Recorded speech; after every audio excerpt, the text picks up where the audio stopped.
Abra su Biblia en Segundo Libro de Reyes, capítulo 2.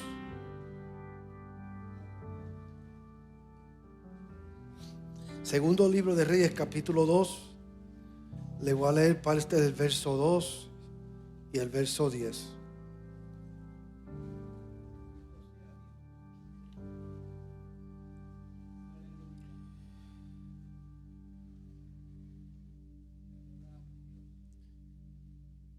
Segundo Libro de Reyes, capítulo 2, verso 9 y verso 10. Leo la gloria del Padre, del Hijo y del Espíritu Santo. Y la iglesia dice, amén.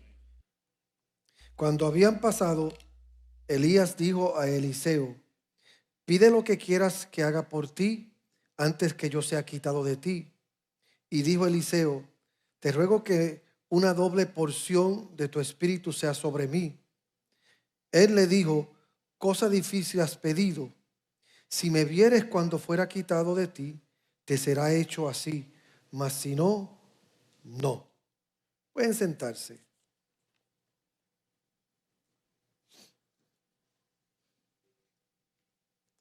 Cuando yo empecé a leer la Biblia, yo aprendí algo que me bendijo, y es, en la iglesia nosotros, pues, cuando yo me criaba, pues se enseñaba mucho. El pastor mío enseñaba bastante, y una de las primeras enseñanzas que él dio en la iglesia fue sobre las divisiones de la Biblia. Entonces, la Biblia tiene, por ejemplo, en el Antiguo Testamento tiene sus libros de la ley, el Pentateuco, los libros de la ley. Después están los jueces, después están las historias, después están las poesías, después están los profetas mayores y los profetas menores. Y pues a mí nunca me gustó mucho el asunto de las leyes. Cuando empezaron a hablar que los primeros 5 libros de la Biblia tenían que ver con leyes, pues no me interesaron mucho y no les presté mucha atención al principio de mi jornada. Cuando entonces empezaron a hablar de las historias y los libros históricos, pues eso me trajo mucho la atención, y por eso pues en mis primeros pasos de fe cristiana, cuando estaba aprendiendo, pues mi enfoque fueron las historias, tanto en el Antiguo Testamento como en el Nuevo Testamento. Y esta fue una de las historias que a mí me gustó mucho. Y le voy a decir por qué a mí me gustó mucho esta historia. Porque cuando yo acepté al Señor, yo vengo de una familia bastante conflictiva, bastante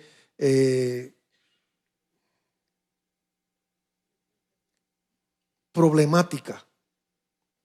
Y al ver cosas que yo vi, pues yo nunca quería ser como era mi familia. Yo no quería ser el cristiano que ellos eran. Yo no quería ser el creyente que ellos eran. Yo sabía que para yo servirle a Dios de verdad, tenía que ser diferente. El cristianismo tenía que ser diferente a lo que yo estaba acostumbrado a ver. Pues, ¿qué sucede? Yo acepto al Señor en esta iglesia, y empiezo a ver y a determinar qué tipo de creyente yo voy a ser. Empiezo a evaluar en qué área me voy a parar yo del cristianismo. Y el pastor de la iglesia pues me impresionó. El pastor de la iglesia pues era un hombre que tenía 5 hijos, su esposa, le faltaba una mano. Él había perdido su mano derecha cuando niño, pero él insistía en trabajar. Me acuerdo uno de los primeros intercambios con él. Él llegó a su casa, estaba haciendo compra, llegó a la casa y yo veo que él está bajando la compra del carro y está solo. Y yo pues rápido corrí a ayudarle, y yo cogí una bolsa de compra, y cuando yo vi que él fue a agarrar una de las bolsas, pues yo le quité la bolsa de la mano porque yo quería ayudarle. Y él se dio cuenta que yo no lo estaba dejando a él hacer su trabajo de subir su compra. Y él me dice, ¿qué está pasando aquí? Y yo, nada, le estoy ayudando a usted. Y él me mira y me dice, yo quiero decirte algo. A mí me faltará una mano, pero yo no soy un inválido. Ese fue el primer regaño que el pastor mío me dio. A mí me faltará una mano, pero yo no soy un inválido. Así que no, si vas a ser de mi iglesia, no me trates como un inválido. Y yo tenía 2 bolsas en la mano y después, venga, coja la otra. Y a mí eso me impresionó bastante de él. Y determiné que si yo iba a ser cristiano, si yo le iba a servir a Dios,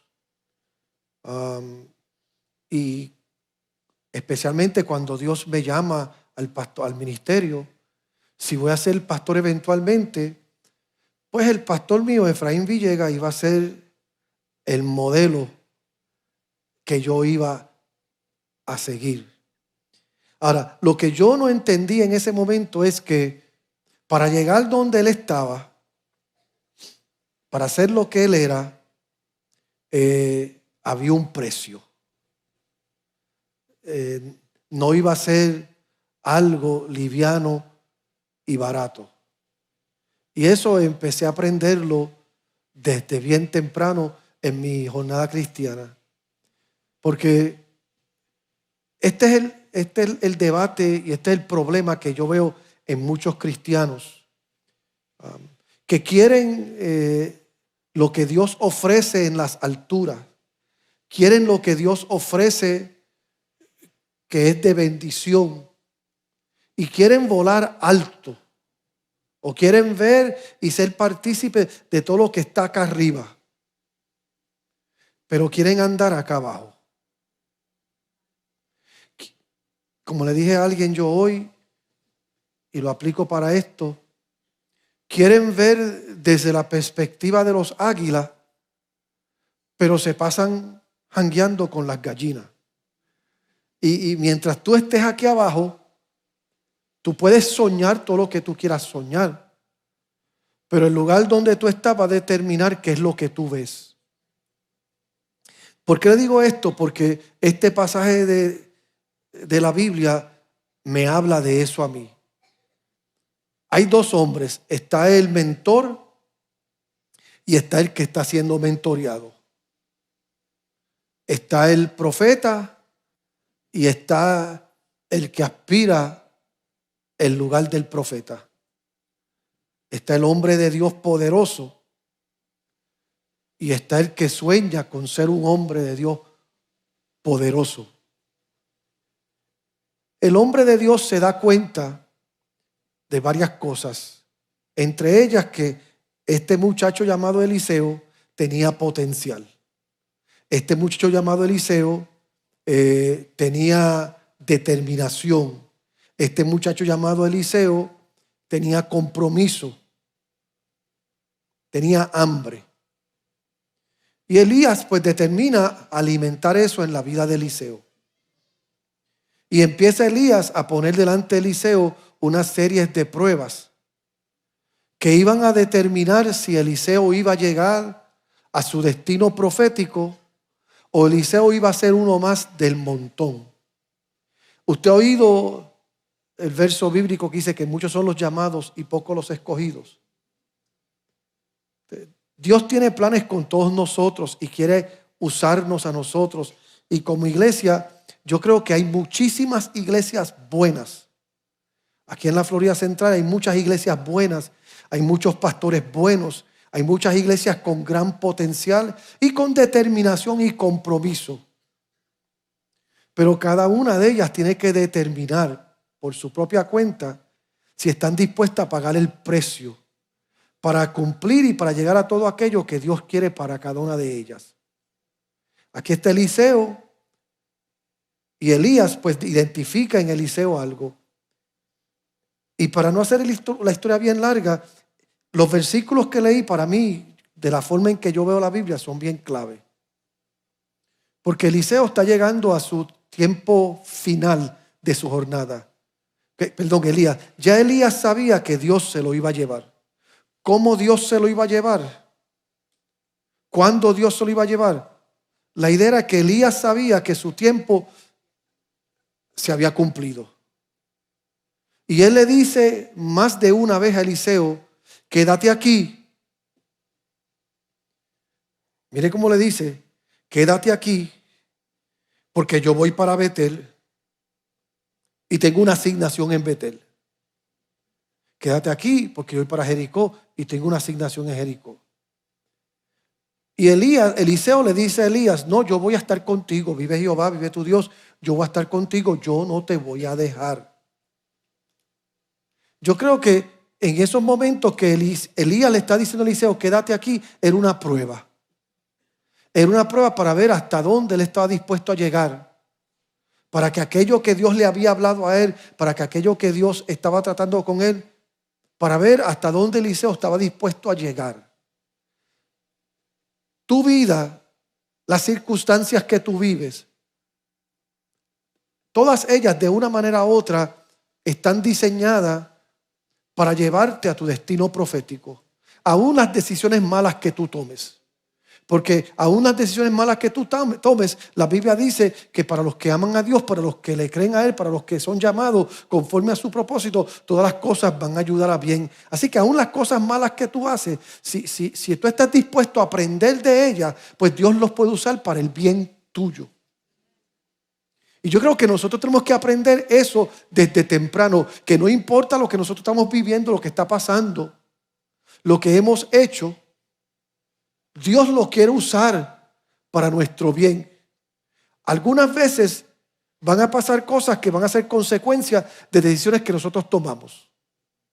Otras veces van a ser cosas que van a pasar por gente que nos rodea a nosotros. Y algunas veces van a ser cosas que Dios las permite, que dentro de la omnisciencia de Él, Él sabe que esto es necesario en tu vida. Te guste o no te guste. La prueba de Dios para con Eliseo era una de esa clase, donde Dios estaba permitiendo cierta incomodidad en la vida de Eliseo, porque que Elías le diga: quédate aquí, no quiero que vayas conmigo, tenía que ser incómodo. Eliseo cumple, y ahora Elías está preparado para darle su última asignación. Y la última asignación era preguntarle qué es lo que él quería de la vida, en qué áreas él quería realizarse, cuáles eran sus aspiraciones. Y Elías le dice a Eliseo: pídeme lo que tú quieras. Dice: pide lo que quieras que yo haga por ti antes que yo sea quitado de ti. Y Eliseo reveló su corazón. Eliseo le dice a Elías: yo te admiro, yo te respeto, y si algo yo quiero ser en la vida, yo quiero ser como tú. Pero de la única manera que te puedo honrar es si soy mejor que tú. Por lo tanto, yo pido una doble porción. Yo creo que esa petición de Eliseo no ofendió a Elías, sino lo hizo orgulloso. Yo tengo 4 hijos y yo quiero para mis hijos que ellos sean buenos ciudadanos. Yo quiero que sean buenos esposos, que sean buenos padres, que sean buenas madres. Yo quiero que sean buenos creyentes. Y si Dios los ha llamado, yo quiero que sean buenos ministros. Pero más que eso, yo quiero que sean mejor que yo. Porque el testimonio de que hice el trabajo bien y que ellos aprendieron es ellos trepándose sobre mis hombros y haciendo que el techo mío sea el piso de ellos. que todo lo que yo he vivido, todo lo que yo le he dado, todo lo que yo le he enseñado, ellos se paren sobre eso y parándose sobre eso puedan ver más lejos que yo. Así los hace a ellos mejor que a mí. Y eso es lo que yo veo aquí en un Eliseo, diciéndole: te admiro tanto, te respeto tanto, que no solamente quiero ser como tú, quiero ser mejor que tú, quiero una doble porción de tu espíritu. Y a mí me encanta la respuesta de Elías, porque Elías sabía su lugar. Elías no se puso celoso porque Eliseo aspiraba a ser igual que él o mejor que él. Elías no se ofendió de que Eliseo quería ser igual que él o mejor que yo. Elías se impresionó con eso. Porque contrario a lo que muchos piensan, por ejemplo, yo como pastor, a mí no me ofende que usted quiera ministerio. A mí no me ofende que usted quiera ser pastor, quiera ser líder. A mí no me ofende ni me molesta que usted quiera un día estar donde estoy yo. Eso a mí no me ofende para nada. Incluso cada vez que yo oigo de alguien o sé de alguien en la iglesia que percibe que Dios tiene unos planes con ellos de grandeza y ellos están dispuestos a compartirlo conmigo, eso me bendice a mí. Eso me ayuda en mi perspectiva como pastor, porque digo, no estoy perdiendo el tiempo. Estoy haciendo mi trabajo y lo están asimilando. El problema no es ese. El problema es que uno sabe lo que costó uno llegar donde uno está. Uno sabe el precio que esto conlleva. Y a mí me preocupa de que hay tanta gente que quieren los privilegios, pero no asumen la responsabilidad. Quieren los privilegios, pero no están dispuestos a pagar el precio. Para tú servirle a Dios y estar bien con Dios y que Dios te use como Dios quiere usarte, hay un precio que pagar. Esto no es barato. Es gratuito lo que Dios te da, pero barato no es. Y la gente confunde lo gratis con lo barato. No sé si usted está escuchando lo que estoy diciendo. ¿Alguna vez a usted le han regalado algo que usted sabe que tiene gran valor eso que usted le dieron? Ahora, porque te regalaron algo no quiere decir que es barato. El regalo implica generosidad. El regalo implica un tipo de desprendimiento. El regalo implica que algo la persona percibió que quiso dártelo. Pues Dios quiso darnos ministerio. Dios quiso darnos dones. Dios quiso habilitarnos. Dios quiso darnos destino profético. Pero no se equivoque, no es barato. Y por eso Elías le dice a Eliseo lo que le dice: cosa difícil has pedido. Elías sabía su lugar. Elías sabía que entre los hijos de profetas él era especial. Elías estaba seguro de eso, pero no había orgullo en él, no había arrogancia en él. Simplemente había una conciencia de quién era él. Y yo creo que de parte del liderazgo, de parte del ministerio, eso es importante. Que tú sepas quién tú eres y sepas la posición tuya y lo que Dios te ha dado y sepas tu lugar. Porque si tú no te defines, otros te van a definir. ¿Entiendes eso? Si tú no te defines, otros te van a definir. Si tú no sabes quién tú eres, otros te van a decir quién tú eres. Si tú no sabes dónde tú estás parado, otros te van a decir dónde tú estás parado. Pues entonces, lo primero tú tienes que aprender tienes que saber quién tú eres, dónde tú estás parado. Elías sabía que lo que él portaba era algo poderoso. Y Elías sabía que alguien asumir lo que él portaba era algo casi imposible. Y él se lo dejó saber. Y a veces pienso que es ahí donde empieza el conflicto de muchos que sueñan, de muchos que aspiran, de muchos que se ven haciendo algo para Dios.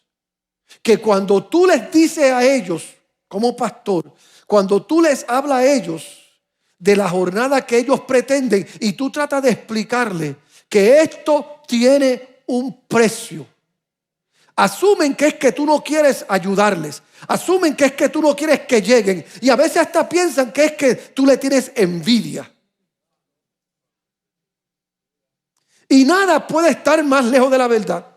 Porque la verdad es esta: si tú sabes quién tú eres, dónde tú estás parado, quién fue el que te llamó y quién es el que te está usando, y tú entiendes el precio que costó llegar donde tú estás, pues entonces tú tienes una responsabilidad de decirle a todos aquellos que aspiran: si deseas obispado, buena cosa desea. Pero no es eso lo que estamos hablando en Timoteo. Que es bueno que tú desees, es bueno que tú sueñas, es bueno que tú quieres, pero entiende esto: hay una demanda sobre lo que tú pretendes y no podemos obviar esa demanda. Yo llegué a la iglesia un sábado.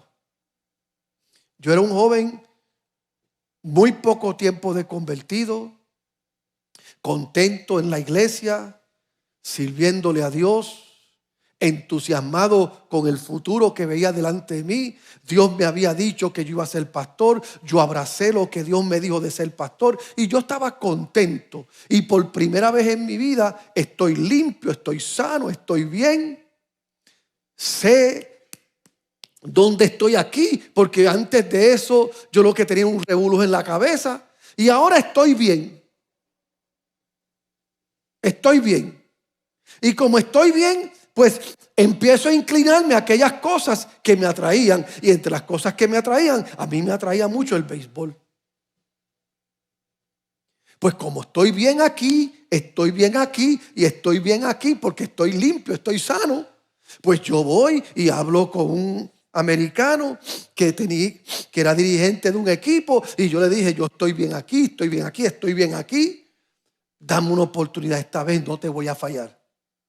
Y él me dio la oportunidad y hicieron unos tryouts y yo hice el equipo y yo estoy súper contento porque hice el equipo y soy el que empieza en el campo corto. Me dieron el uniforme y yo agarro el uniforme y voy de camino a la iglesia contento porque me dieron el uniforme y voy a jugar. Y estoy convencido que yo iba a ser la estrella de ese equipo. Yo estoy convencido que cuando se acabara la temporada me iba a firmar un equipo de Grandes Ligas porque yo iba a mí. Y yo voy bien contento y llego a la iglesia con mi uniforme. Y el pastor me ve llegar a la iglesia con mi uniforme. Y ya con la mirada que él me dio, yo sabía que algo no le gustó. Y a lo mejor no le gustó el uniforme porque mi pastor era de Boston y el uniforme era un uniforme con rayitas que parecía un uniforme de los Yankees. Y yo dije: es posible que no le gustó el estilo del uniforme. Cuando se acaba el culto, el pastor me llama y él me dice: Agustín, ¿y eso? Yo había guardado mi uniforme y mi bate y mi guante, lo había dejado en un closet del templo hasta que se acabara el culto, y cuando se acabó el culto pues fui y lo busqué y el pastor me dice: Agustín, ¿y eso? Y yo le dije: pastor, tengo buenas noticias para usted. Hice el equipo. ¿Qué equipo? El equipo de béisbol que yo estaba tratando, y I made the team y me dieron el uniforme y voy a ser, I'm gonna be the starter in shortstop. Y empecé a contarle todo, cómo yo me sentía.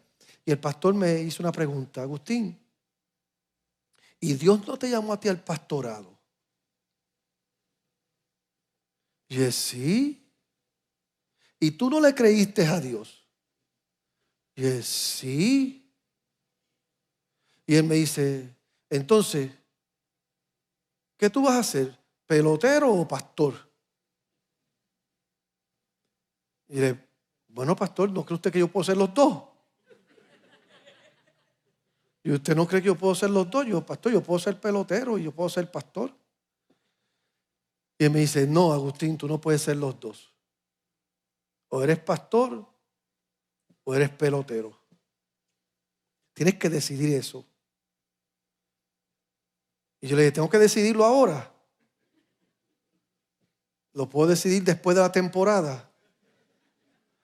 Y él me dice, lo tienes que decidir de aquí a mañana. Mañana tú decides si vas a ser pastor. Y si vas a ser pastor, devuelve ese uniforme.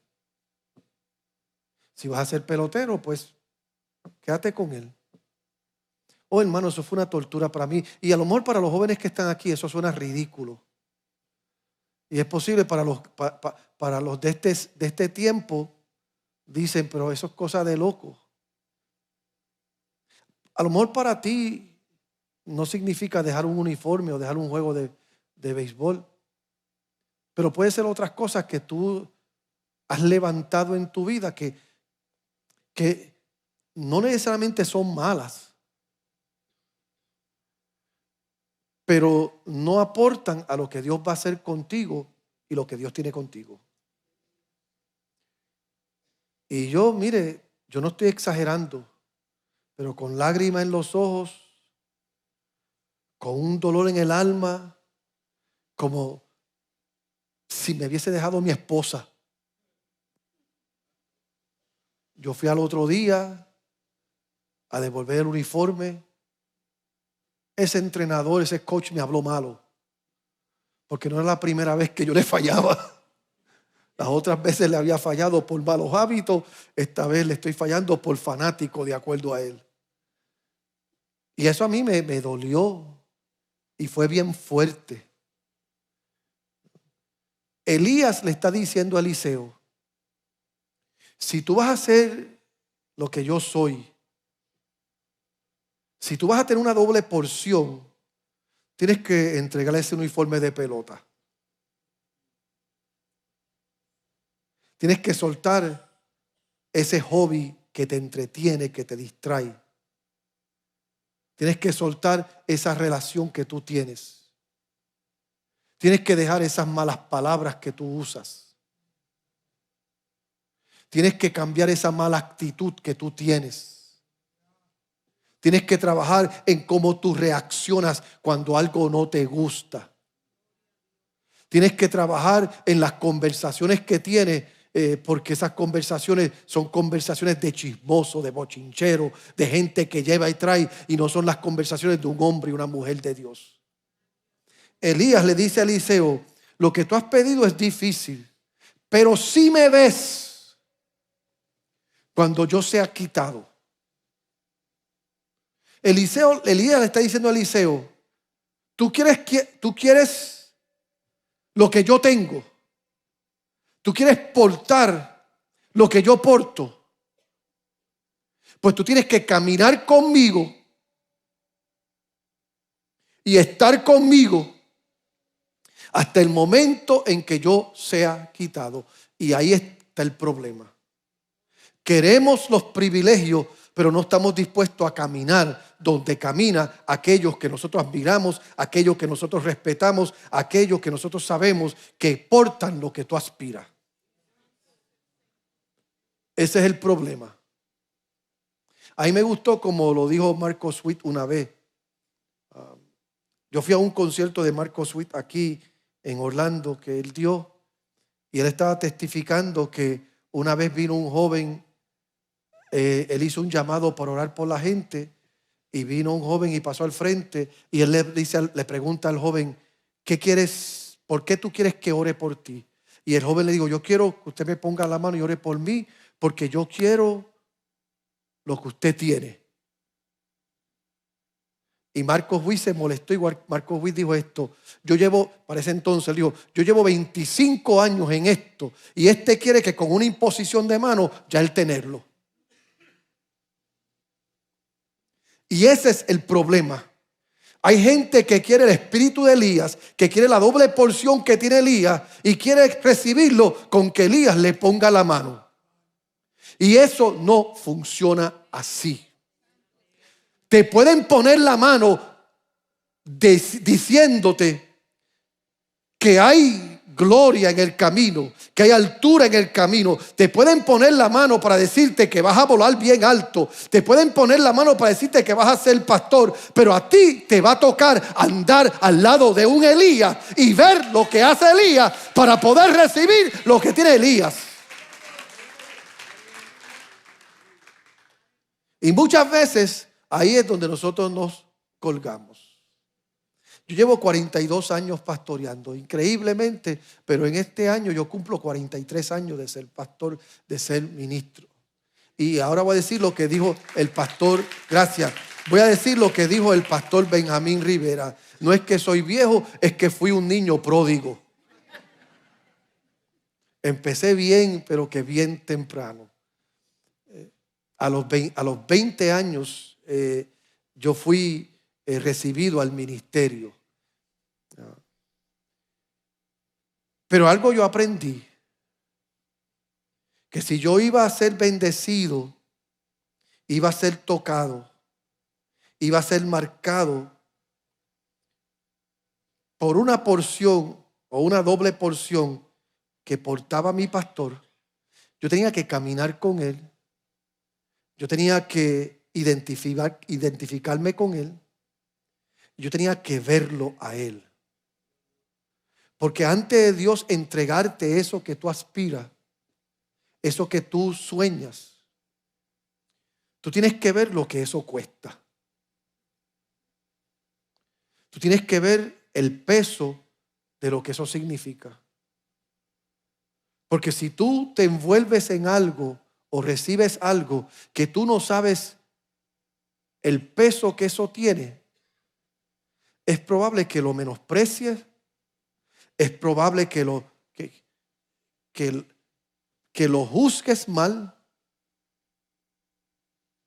Y es probable hasta que lo botes, lo sueltes en la primer prueba que tenga. Si te casas y no sabes lo que significa el matrimonio, en la primera discusión te dejas, se divorcian.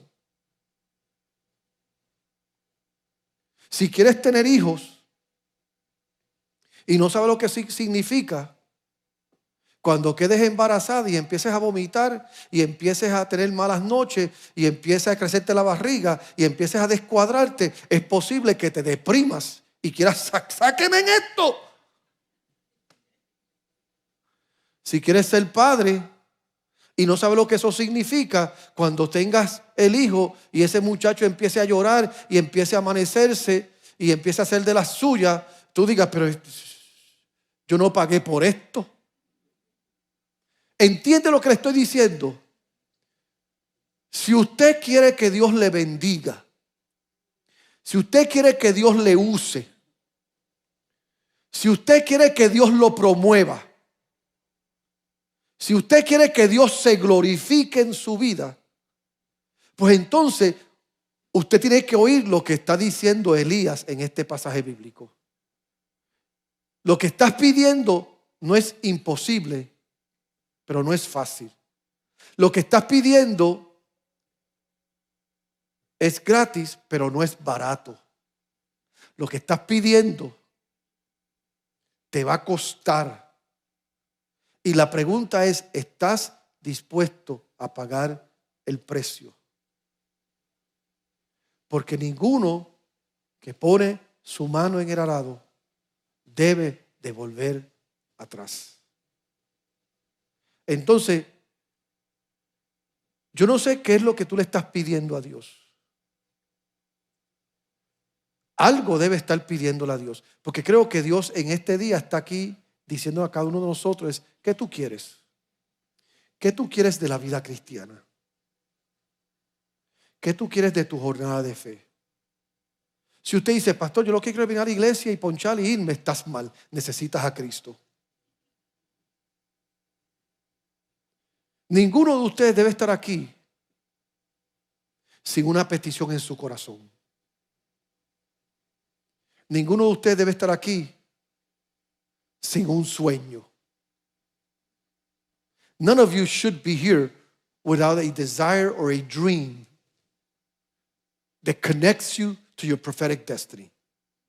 You should have a dream. There should be a desire in your hearts that connects you to your prophetic destiny. If you don't have that, si tú no tienes eso, tienes que empezar por ahí. Tienes que empezar a decirle a Dios, Señor, quiero soñar. Señor, pon el deseo de tu corazón en mi vida. Señor, dale dirección a mi vida para yo poder ver qué es lo que tú quieres conmigo, qué es lo que tú quieres para mí. Debes de empezar a decirle a Dios, Señor, quiero que me uses. Porque Dios está interesado en usarte a ti más de lo que tú debes estar interesado en usar a Dios. No sé si entendiste eso. Dios está más interesado en usarte a ti de lo que tú debes estar interesado en usarlo a Él. Porque si es tu deseo usar a Dios, pues entonces llegará el momento en que cuando tú saques lo que tú saques de Dios, lo vas a dejar. Pero si tú permites que Dios te use a ti, no importa lo que está pasando y no importa lo que tú atravieses, ya tú le has dado tu vida y te has puesto a la disposición de Dios. Entonces, tienes que empezar a soñar. Tienes que empezar a ver el sueño de Dios para tu vida. Y no sueñes poquito. No digas, yo me conformo con ser un simple miembro de la iglesia. Eso es una declaración escapatoria. Esa es una declaración vaga. Pastor, yo me conformo con vivir, con estar sentado en la iglesia. Mire, esa declaración me asusta a mí. Porque usualmente la gente que dice eso esconden algo. Pastor, yo no quiero micrófono. Mire, me hace un favor por el bien mío. Hágame un favor por el bien mío, por mi salud mental, emocional. No me diga, pastor, yo no quiero micrófono. Resérvese eso para usted.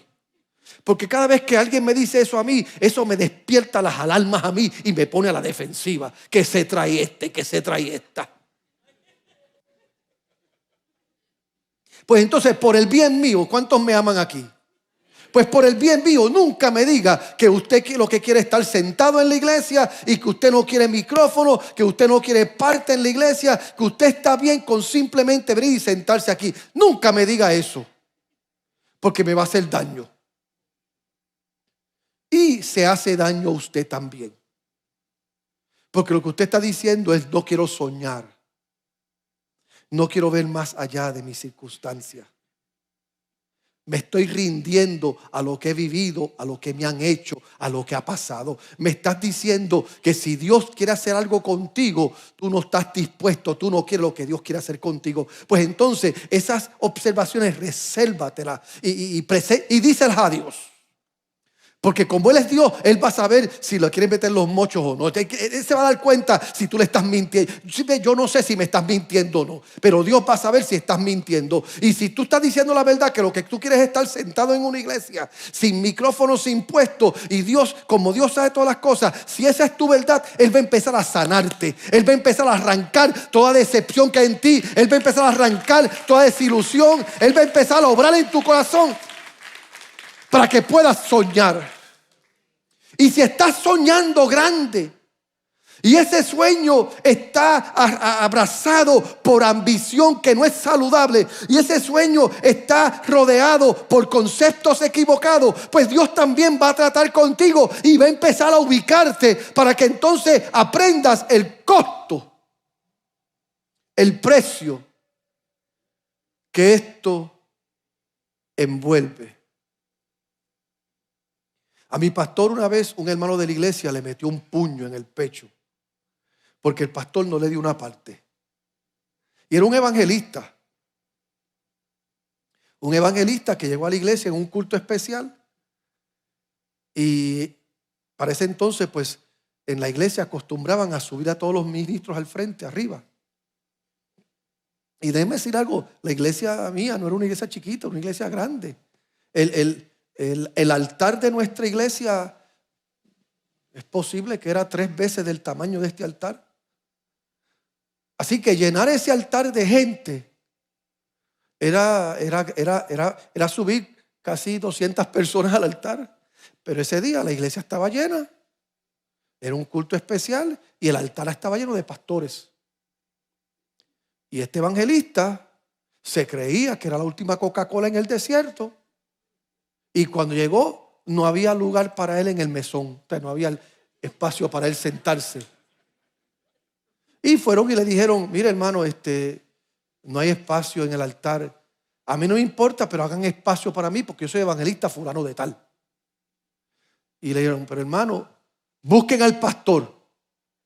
Villegas me conoce a mí.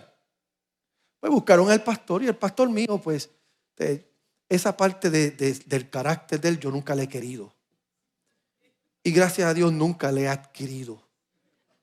El pastor mío, pues, se bajó del altar, va donde el hermano y bien humilde le dice al hermano, mire hermano, perdona, pero es que el altar está lleno y no hay espacio para poner una silla más. Y el hermano se enojó. ¿Y cómo usted se atreve? Y ¡pum! Le metió un puño en el pecho a mi pastor. Y yo vi como mi pastor empezó a llorar. Y a mi pastor se lo llevaron para la oficina llorando. Mi pastor bien herido. No por el puño, por la vergüenza del momento.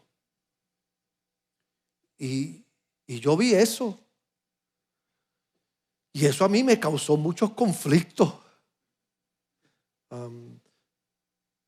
Todavía yo estoy sanando de eso.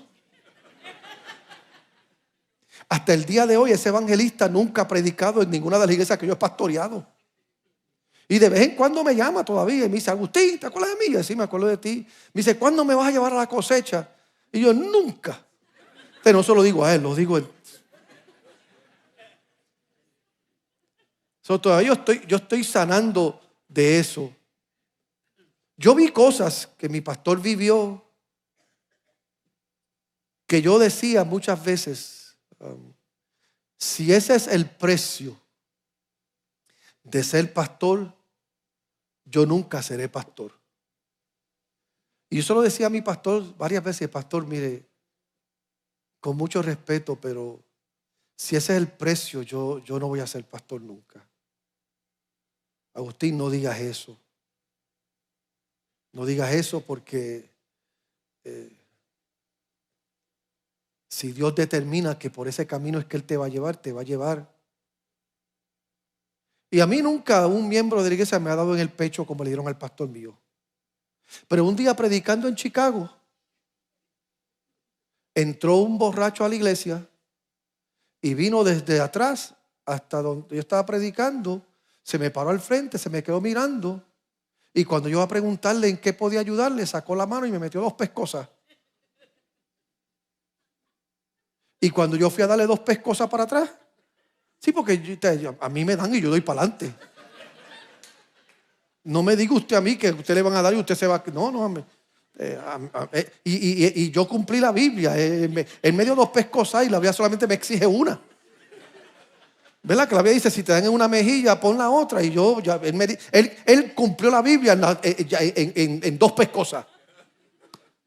Y cuando yo fui a responder, el Espíritu Santo me dijo, no te atrevas. No te atrevas. No te atrevas a ponerle las manos. Y yo empecé a llorar porque yo quería darle para atrás. Y estoy llorando y el Espíritu Santo me dice, ahora sigues predicando.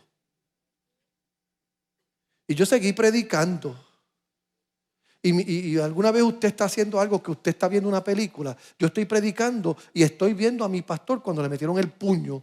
Y yo estaba enojado y yo frustrado y decepcionado con mi pastor. Porque decía, ¿por qué el pastor no lo agarró por el cuello? Y ahora yo estoy predicando. Y no fue un miembro de la iglesia, no fue un evangelista que me dio. Fue un hijo del diablo borracho que entró. Elías le dice a Eliseo, yo sé lo que tú quieres. Y yo sé lo que quieres que Dios haga contigo. Y yo sé a donde tú quieres que Dios te lleve. Es difícil lo que estás pidiendo, pero no imposible. Pero esta es la clave. Para que lo recibas, tienes que andar conmigo, tienes que estar conmigo. Y esa expresión, si me ves, Lo que estás diciendo es, tienes que cargar mis maletas hasta el último momento. Y si estás dispuesto a hacer eso, será hecho contigo. Entonces la pregunta que yo le hago a ustedes hoy es, si usted sueña, if there's a desire in your heart of something from God, si hay un deseo de tu corazón en cuanto a algo de parte de Dios para tu vida, ¿estás dispuesto a conectarte de tal manera a lo que representa ese sueño que vas a ver y vas a percibir el peso que eso conlleva? ¿Estás dispuesto a hacer eso? ¿Estás dispuesto a aprender? Yo me acuerdo una vez, mi esposa me dijo algo, estábamos en una conversación, no me acuerdo exactamente la conversación. Yo estoy seguro que ella se acuerda los detalles de la conversación, pero yo no. Pero me acuerdo que una vez estábamos tratando un asunto nosotros y Dios le habló a ella y le dijo a ella, lo que vas a hacer para Él, hazlo para Él sin esperar nada a cambio, ¿verdad? Dios le dijo a ella, sírvele a Él, atiéndolo a Él. Sé la esposa que la Biblia te manda a hacer y hazlo por Él.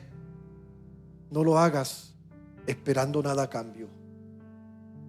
Entonces, si le vas a creer a Dios, créele a Dios por Dios. Sírvele a Dios por quien es Él. Oye la voz de Él. Y si el precio que Dios pone para que tú recibas lo que tú estás pidiendo es más de lo que tú crees que estás dispuesto a pagar, tienes que volver a orar para ver si estás pidiendo algo que no es para ti o si estás pidiendo algo que tú no has aprendido a valorizar lo que eso significa. Ser cristiano y representar a Cristo en esta tierra tiene un precio. Y el precio es tomar tu cruz cada día, negarte a ti mismo y seguirle.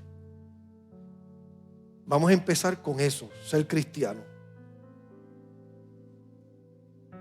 Porque ser cristiano significa que tú vas a ser sal. Y la sal tiene una de dos funciones. Número uno, sazonar y preservar. Número dos, rellenar para ser pisoteada. Entonces tú tienes que determinar qué tipo de sal tú vas a hacer. La sal que sazona y preserva o la sal que es pisoteada. La sal que es pisoteada es aquella sal que ha perdido el uso para lo cual fue creada. Dice, pero pastor, ¿cómo eso es ser pisoteada? En los tiempos de antes, la sal se usaba para sazonar y para preservar. Como no había nevera, pues la sal era lo que preservaba y sazonaba. Ahora, cuando la sal se hacía insípida, se dañaba, pues entonces, para lo único que la sal servía entonces era para esos potholes que había en el camino, esos huecos que se hacían en el camino por los caballos y por las carretas. Pues entonces, ¿para qué servía la sal? Para rellenar esos hoyos. Para que los caballos la pisotearan y para los que iban caminando en el caminante, pues la pisotearan. Entonces, si tú has decidido creerle a Dios, ¿cuánto has decidido creerle a Dios aquí? Levante la mano. Yo quiero ver los que dicen, yo he decidido creerle a Dios. Pues tú has decidido creerle a Dios. Tú eres sal. Eres sal. Al recibir la verdad de Dios en tu vida, tú eres sal. ¿Qué tipo de sal tú eres? ¿La sal que sazona y preserva o la sal que es pisoteada? Hay muchos huecos allá afuera en el mundo que están llenos y están rellenados por cristianos que perdieron la facultad de sazonar y preservar, y para lo único que sirven es para ser criticados, juzgados. Porque usted cree que la gente dice, ah, mira, y eso que es cristiano, y eso que va a la iglesia, y eso que es pastor? Ese, si te lo buscaste, es porque tú has decidido de ser el tipo de sal que es pisoteada. Yo no quiero ser ese tipo de sal. Yo quiero ser el tipo de sal que le da sabor a la vida y que preserva la verdad de esta palabra. Eso tiene un precio. Eso tiene un precio. Elías le dice a Eliseo, ¿con que quieres ser profeta? ¿Con que quieres una doble porción? Este es el precio de ser profeta y tener una doble porción. Cuando Dios me dijo a mí que iba a ser pastor, fue lo más grande de mi vida. Y cuando mi pastor me preguntó a mí, me dijo, decide, ¿vas a ser pastor o vas a ser pelotero? Me dolió, pero no había duda en mí que no había competencia. Porque aunque me gustaba el deporte, el oír la voz de Dios y servirle a Dios me llenaba, me liberaba. Entonces, ¿dónde está tu tesoro? Porque donde está tu tesoro está tu corazón. Si le has creído a Dios, ponte de pie.